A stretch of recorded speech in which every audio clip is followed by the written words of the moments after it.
Bev Buds. Good morning, afternoon, or evening, whenever you're listening and wherever you're listening from. This is the Bev Buds. As always, I'm your host, Trent Reardon. I'm Daniel Gray. And I am Kyle Wright. No, You do that again. you know what? This is continuing on from You that. know what? It's staying like this. How are you, Trent? I haven't seen you for a while. Yeah, I'm good. It's a good change today, not being 38 degrees in this hot box that's again. very true. Now it's just really windy and humid in here still. That's right. Now, I have brought bevs Yeah. for this week. So I wanted to give you guys some bevs. So I have here for you guys Stomping Ground a Brewing passion Company. fruit, I was gonna say they look like Passionas. a passion fruit smash sour beer. Jeez. You'd have We're to really get continuing involved on with them. the fruity theme, With the aren't boutique we?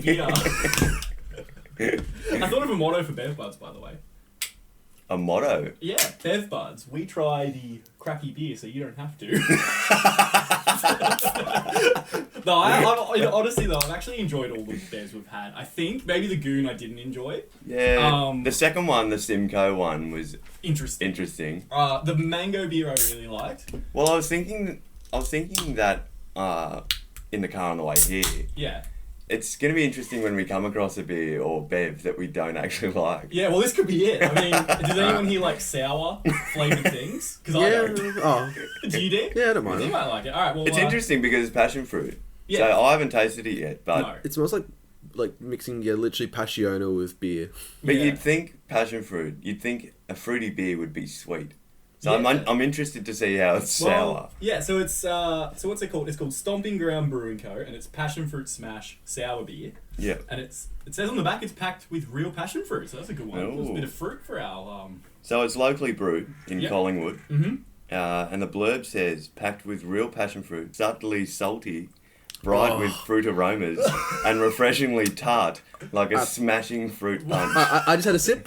Alright, I want to hear you two's opinion Alright, first. we'll sip at the same time. Mmm. Yeah, I hate it. Oh, I that's interesting. don't hate It's- it as much as I thought I would. It's definitely sour. it's creative. Yeah. I feel like it's very creative. Yeah, I'm not a fan of it. How are you gonna get through it, Dan? I've got another one for you. It's almost like you've bit into an off passion fruit. Yeah. Well, Is that what it should say on the label? now I don't want to trash a local brewery because I know they're probably trying to make a living.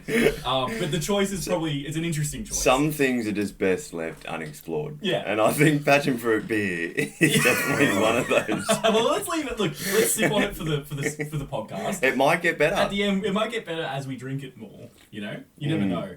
Could be one of those things. So, Trent, Oh, yeah. we haven't seen you since we got back from our trip. That's right. So, Dan- so you've been away. Yeah. So Dan and I have been in a beautiful little town called Rainbow, Yeah. which is near the South Australia Vic border. It's basically Which I imagine would be, like, you hear rainbow, you think lush, rainforesty no, type. yeah. This is the opposite to that. Oh. This is kind of like the town from Cars, where they built a freeway. the forgotten about town. Well, listen, I loved it there. It was really beautiful. But it's in the middle of nowhere, and most people haven't heard of it. And there's these massive amount of fields that they were growing something, and for the life of us, for the entire week, we we're trying to guess what they were Yeah, it's growing. like these little. It looks like little an inch thing of like stick sticking out of the ground. Like it looks like you couldn't walk on it. Like you couldn't. It's like a weird. And it's either wheat or hay. We're not sure. Yeah, but we really enjoyed it. We shot a movie there. We shot the whole movie. Yeah. Which I don't think we've ever done while we're away. So it was a big week, but it was really good. It was an experience. Did you enjoy it, Dee? I did. You did? Because we stayed in two different Airbnbs. One was a haunted house. That was literally like, if you put a level on it, the floorboards were so sideways. It's Nothing in the ridiculous. house was level. Nothing. Like And literally. it was built in 1906. Oh, wow. And it was on the main street of town. Yeah. And you walk down this alley, and it's right next to. It was like next to like a post office or No, something. no, it was next to a petrol petrol station. And it was you go in, and And it looked like a shop front. it was like it was you could tell it was made in 1906, and you could tell there wasn't much like renovation from 1906. You know the best way I can describe it? When it has an outhouse. It did have an outhouse. Yes, it had the toilet was separate to the house. And Dan, Johnny, and myself all had to share a giant room, which was also the lounge room. because we were all too scared to go into the bedroom. There was one bedroom, and then because we got there, the three of us got there before Nick got there. Right. And we were too scared to go. We didn't want to go sleep by ourselves on the first night because all the beds had like chairs right behind them. So it's like it's just prime real estate for ghosts. For me, the biggest nightmare for me, like, alright, Trey, imagine you're trying to have a nice sleep. How would you feel with a skylight being in the center? You're there was kidding. no windows in the main room of the house. It was No just windows. a skylight. Yeah. And like, I remember just being asleep, and it would get to like 7 o'clock, and it was just pure. It's like turning on bright light in the room. Yeah. I was so frustrated with that. But no, we had a good week, Yeah. and we went to a nice Airbnb after that. That was just like nice. It was really nice. We had our own Good rooms, change. air conditioning, everything. But do you know something interesting, Trent? When we were there, What's that, guy? how are you with real estate? Because you own a home. I do You're a own. family I am a home owner. You're guy. a homeowner, so I'm guessing you've got some like knowledge on real estate, like the local market.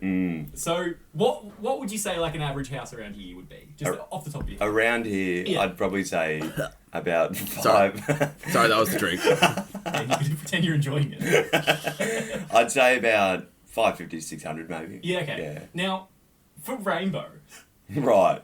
which is for geography, it's right near the South Australian border, and it's on the Victorian side, and it's up the middle. It's not near the coast at all.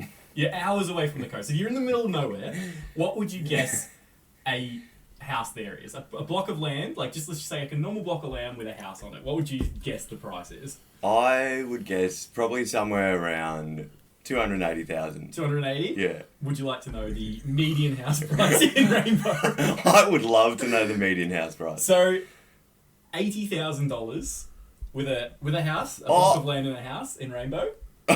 Without a house on it, just a block of land, just under an acre, $18,000. $18,000. I was looking at it on Jeez. realestate.com when I was over there, and I did a bit of research. Apparently, it's one of the cheapest places in Australia to buy a block of land. So if we ever need to buy, if we ever want to buy our own little town, we should set up out there. Well, we might need to if this movie's any success and we need to film sequels.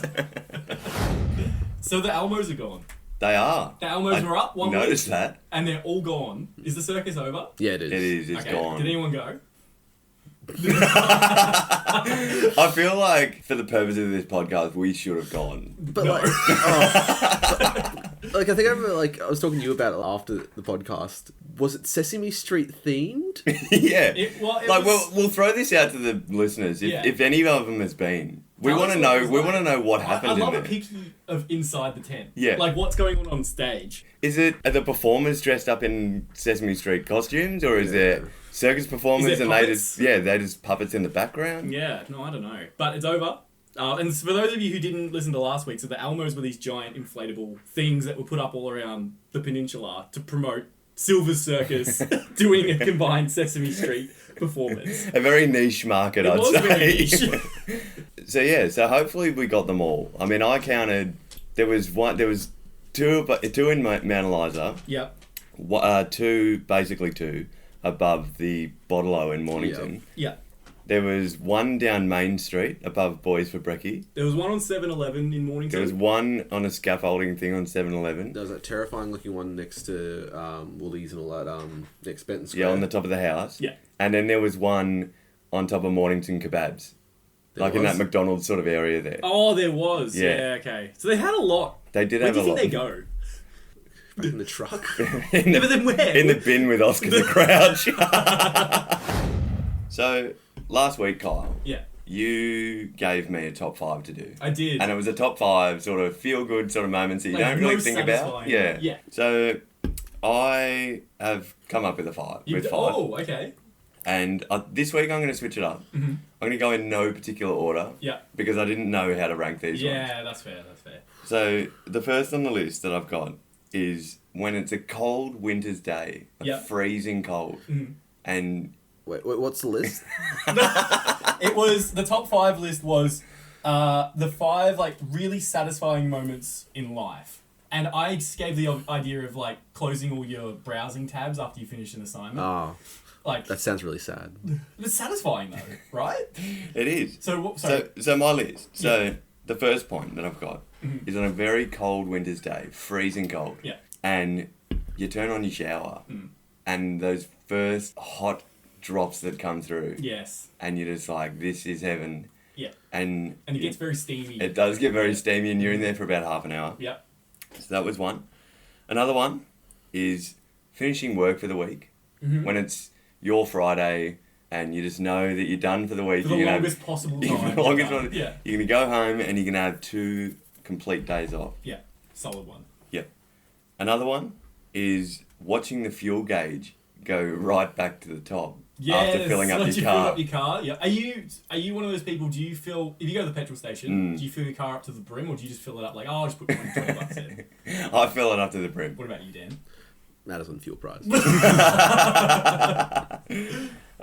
Next on the list is when you've got a cold, Yeah. right, or coronavirus, Yes. That's satisfying.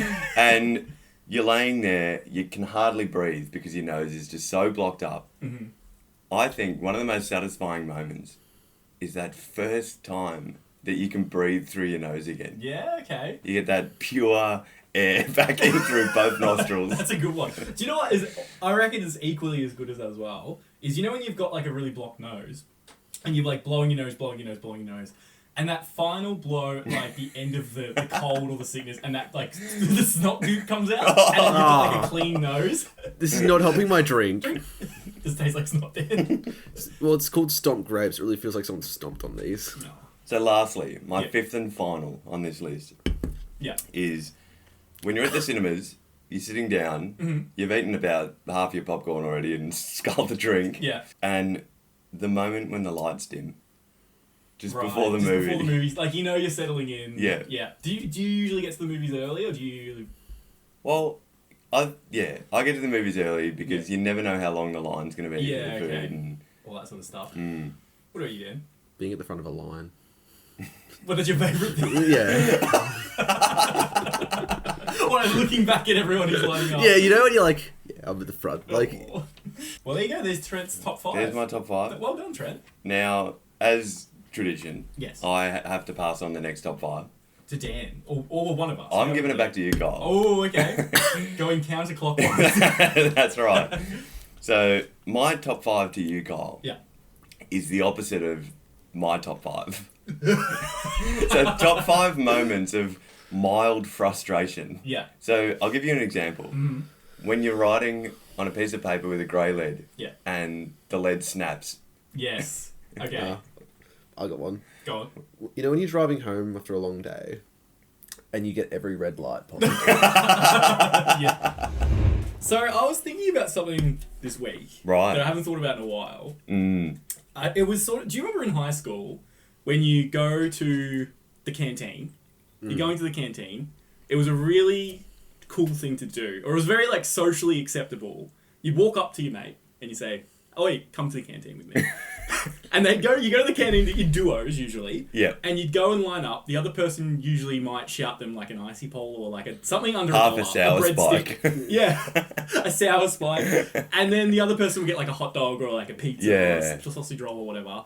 And then you'd like, it was okay, it was totally normal to both go to the canteen together as a pair. Yeah. Yeah. And, you know, as kids, you know, little kids, you go to the bathroom together, you know, primary school. Then in high school, you go to the canteen together. Yeah. As an adult, is there Okay. anything socially acceptable to do as a pair, not with your significant other? Like, if I say, Dan, come to the something with me, Yeah. because I don't want to go by myself. Yeah. Okay. Do you think there's something that exists? I was gonna say the cinemas, but you like going alone, and so do I. Yeah. Well, because my closest thing is menu log. I feel like it's more socially. No, listen, I'm about to. Dan's got his arm up. Last night I ordered menu log. Right. Dan was over, and I ordered it before he came, and my food arrived when he was here, and he was upset that I didn't wait for him and order menu log. Yeah. Because I didn't get to eat. No, he did. Wait, listen, you could have ordered food. But it's expensive. You're gonna do it together. Oh, it's $5. So I'm thinking, is that socially unacceptable to? Is that acceptable to wait and order menu log together, even though you want to have different things and like do I have to rely on Dan to have my dinner? Because I would ask you if you wanted to get menu log together, so then we could get the same thing. Right. So hang on. Yeah. I'm going to call you out on this.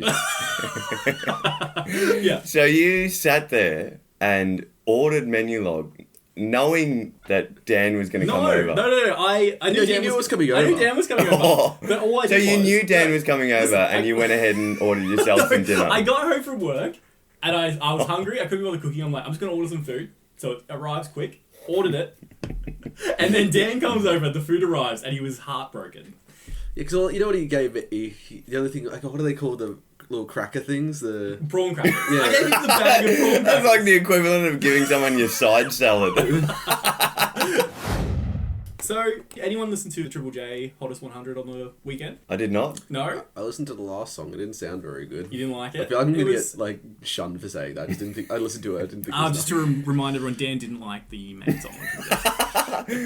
I thought Get on the Beers should have won. Yeah, well, Get on the Beer's got number 12, the Dan Andrews remix. But I realised something afterwards. So I wanted to Shazam a song, Right. and I went to Shazam the song, and I got the song. But is there like a stigma with Shazamming something?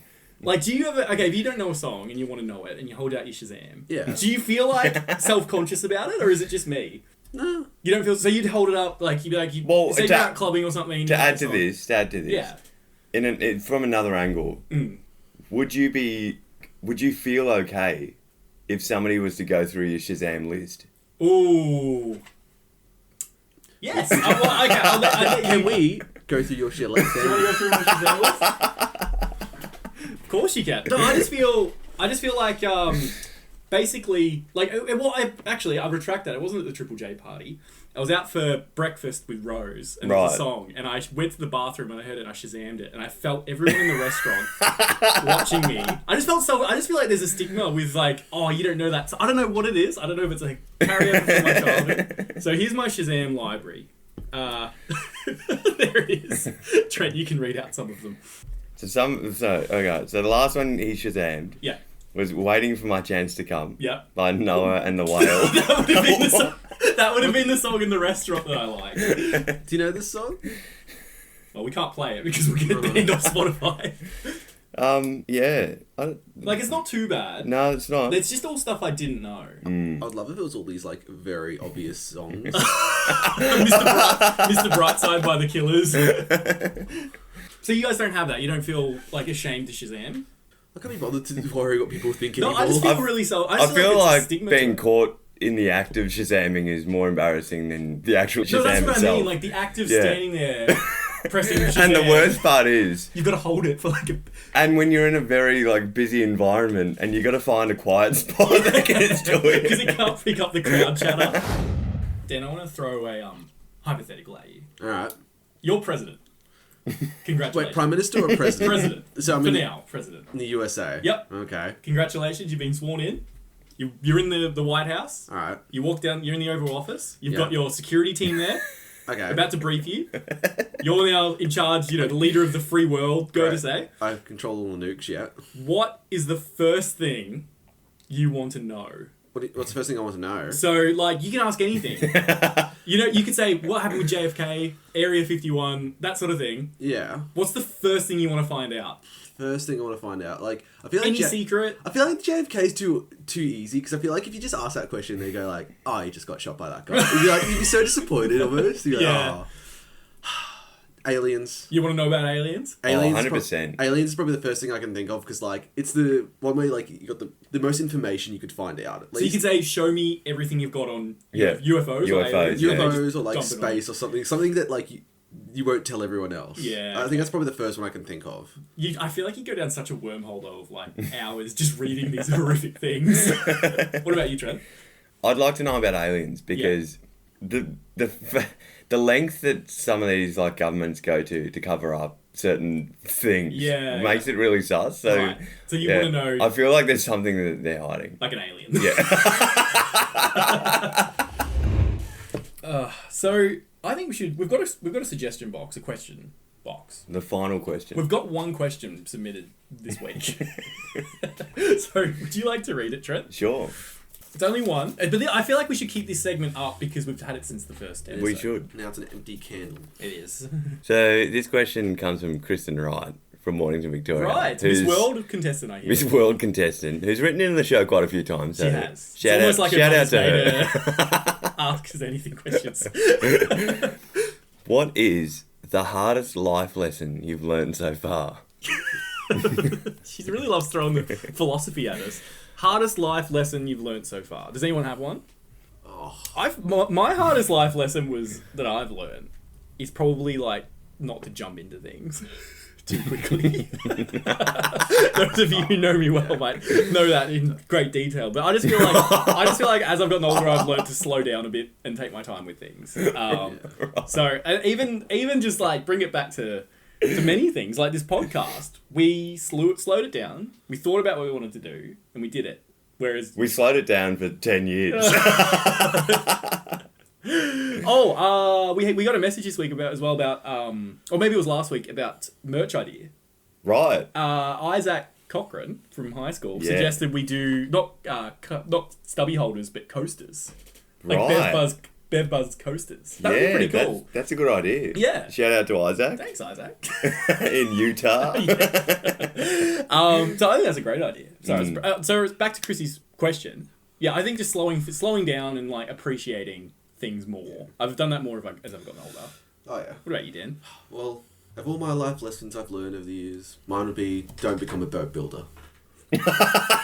You built your fair share of boats. Oh, in the day, Dan didn't did you? consider himself a bit of a Noah from Noah's Ark. He did. I became an apprentice boat builder for like 2.5 years. He- Yeah, I don't regret that. Don't build boats. You used to brag about it as well. Oh yeah, I love bragging about this hot warehouse I was in. What about you, Trent? I think mine stems back to around schoolies time, I think. Yeah. So, the hardest lesson I've learned in life is when it's raining, Yeah.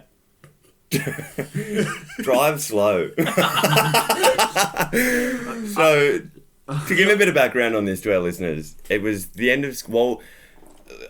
In a quick, too long, didn't read type of sum up of my school's experience.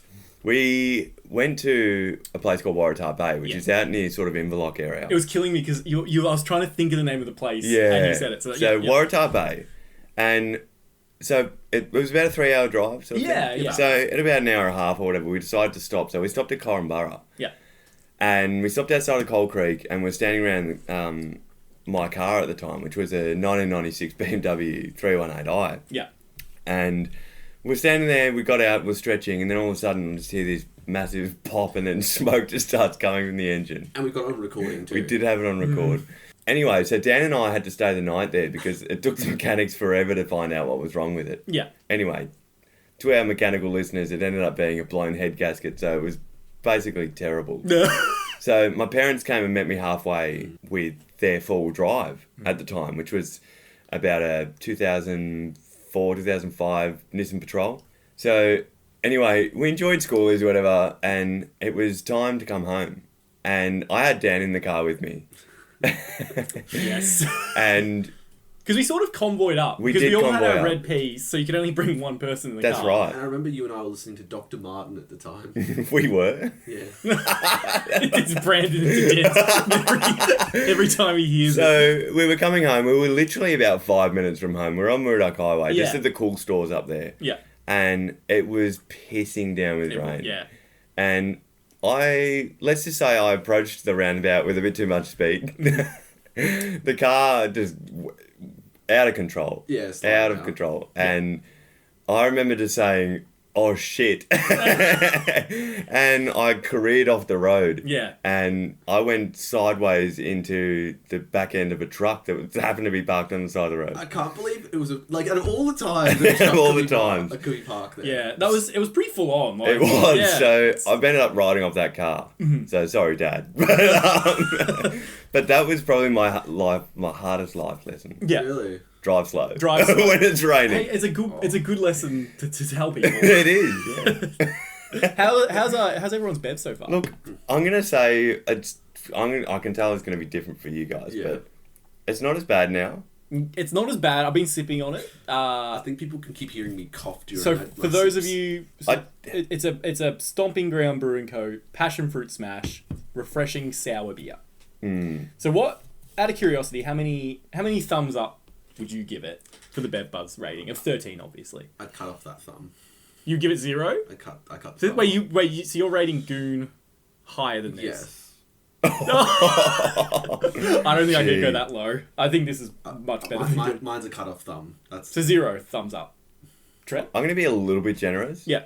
I'm going to say a 5 out of 13 thumbs. Yeah, okay. That's Like, 'cause that it's is not, ge- it's not great, but it's not terrible. Like, okay, let's say we go to the beach, and I say, "Oh, guys, I'll bring the slab," and I come down with the esky, and all I've got is these. oh, How would you feel? I'm going to IGN to get some water. Well, I'm going to call out Stomping Ground on this. Yeah. Because on the can, it says, enjoyed anywhere. I'm not enjoying it here. I don't, like, can it be enjoyed anywhere? I don't know. I don't mean, think so. It depends. I feel like maybe all of us don't like this flavour. If you're no, but let's talk like legalities here. Yeah. Right. Say you were flying a plane. Yeah. You can't enjoy it flying a plane because you can't drink. No, well, that's true. You couldn't enjoy it while you're driving on the freeway. While I am calling out people, He's looking at me. Trent's going to call me out. I'm gonna call Kyle out. This is because I called you out about the leftovers last week, isn't it? What, the TV show? No, the food. Oh, right. Yeah, So- the TV show. So I'm gonna call out you, Kyle. Yeah. And it relates to our Instagram page for the Okay. Bev Buzz podcast. Yeah. I want you to give me your honest answer here. Yeah. I want no lies, dead set straight up. Honest I answer. know, This I is know what about this already. is. Go on. Did you Yeah. or did you not buy followers? Now, hear me out. I did buy followers. Oh, Because- he has tarnished our page. No. Like, Our page is no Hear me longer out. pure. Hear me out. I bought the did you followers. say this to me? Like, you were just like on your Instagram and you It was a shitload of And just followers. go- Well, I saw like 600 followers, and then I started going onto their pages. None of them have posts, and they all follow about 900 people. So, What is your justification? so for I'm this, Kyle? justifying it because I want us to look like a real business, and I thought 80 people didn't look too good. So I bought these followers because it was $10, and I saw an ad for it. Oh, And I don't regret it. I think our page looks wonderful, if you ask me, personally. And I also think it's attracted new clients because it's like, oh, they're an established podcast. They're, people have already got like 9,000 followers. You think they're going to see us? no, I'm talking about new people coming and looking at our page and going, oh, look, they've got a lot of followers. They must be good. But I'll the give problem them a like. is now, Kyle, you've set the bar very high for us. And People are going to stumble across our page and and think they're think, professionals. But we're not. One thing I want to talk about before we wrap up as well, Right. which really is trying to swerve away from the fact that I've bought followers for us, is the Tickle Monster video. right, Now, This is a we made a YouTube video channel. on our YouTube channel on baconsquash.com, on Bacon Squash. YouTube.com, whatever it is. Now this Tickle Monster video, we made a video. It's about we move in with a Tickle Monster. The Tickle Monster comes in and lives with like a roommate, Yeah. and it's really funny. He tickles someone to death. It's like a stupid little skit. We thought of last minute and shot it in the same day we thought of it. Yeah. And for some reason, it's got 5,100 views. And perplexingly, why it has that, right? And so, looking in the analytics, you can see what people have searched up and To come get that across video. this Tickle Monster video. Oh, And a lot of it is tickle fetish, tickle feet, tickle tummy, tickle men, just all this stuff. And you can see people, first of all, one, I don't know why people are, getting their rocks off on YouTube. Two, I don't know why they find our thing entertaining on that level. And I'm just perplexed. So, but we've made a thing from it. We've learnt from it. does that mean though that other particular people are recommending this tickle? Well, video? we'd be going up on the list of recommendations because more people are watching it. So we've made a new rule, Trent. You're part of this actually. Right. That's why I'm reeling you in. If we ever get a video that makes Just like you reeled in our 600 fake followers. hey, listen, you throw a line out. Sometimes you get 600 followers. Yeah, a lot of money. Alright, what are you reeling in? If we ever make a video that gets over 5,000 views, we're gonna make a sequel. And And you weren't in the first Tickamore video. I wasn't So in the first we need to one. make it bigger and better if it's a sequel. Right. So what I'm saying is you're going to be in the second one. Let's make it feature length. Well, does anyone else have anything they want to say before we... Well, before we go, I got like just on the Trent's car incident. I want to know a funny note. Yeah. Like we get into Because, you know, there's so... Car accidents are very funny, aren't they, Dan Dan? wants to do the punchline of the joke. The car got totaled. It was me like calling my dad and telling him like you need to come pick me up from this area because Yeah. me and Trent have been in a car accident. Mhm. And I think my dad fully absorbed it or something like that. And he said, "Okay, I'll come down." So he starts driving down and we're like making sure everyone's okay and all that stuff. That both of us. Yeah. My dad gets here. The first he gets, "All right, Harry, we've got to go. I've left some dim sims in the cooker." He's worried about burning his dim. Not worried about your health and safety. He's worried about the dimmies in the cooker. That's right. I vividly remember just my dad going, "We've got to go. I left dim sims in the cooker. I've got." I Yeah. imagine you guys just shell-shocked. Now, that is an excuse that you could use. That is, yeah. That's why I bought 100 followers, whatever many followers, because I left some dim sims. Because I don't know if you do that, yeah. Just like that's what I see you guys. I gotta go really quick because my dad's got dim sims cooking right now. He needs to get home before he burns them. So, final consensus on the passion fruit smash. 4 thumbs up out of 13. You? I've already said. Oh, yeah, we've had more. You know, you might have had a few more sips. Nah, it's still sitting at 5 for me. Dan? Still, I did a golden thumb last week. I'm doing a cut off thumb. it hasn't gone up to 1 thumb up. Nah, because like you said, So, Dan, when would you ever drink this? so are you saying, Dan, that you are potentially giving this a thumbs down? Wait. I'm putting that thumb down and chopping it off. Dan's giving it a thumb down. We've Dan's never had a giving thumb it down. a thumb. Jeez, I hope the people from Stomping Ground Brewing Company aren't listening to They right will now. roll over in their piles of money if they heard Dan say that. All right, well, we better wrap up because I've got some dim sims in the oven. And I've got some followers to buy. Alrighty, so as always, send us a message if you need to tell us anything. Let us be aware of anything we've Hey, done. we need more suggestions as well. Yes. We have 0. So Chrissy, we need some more. So yeah, catch you later. Goodbye. And good night. Oh, and good night, Barrett. Is that a new thing I'm gonna start saying? Goodbye. And Alright. And good night. do it properly. So it's going through it. You go, Alright, as always, goodbye. goodbye. And good night. Oh, I nailed it that time.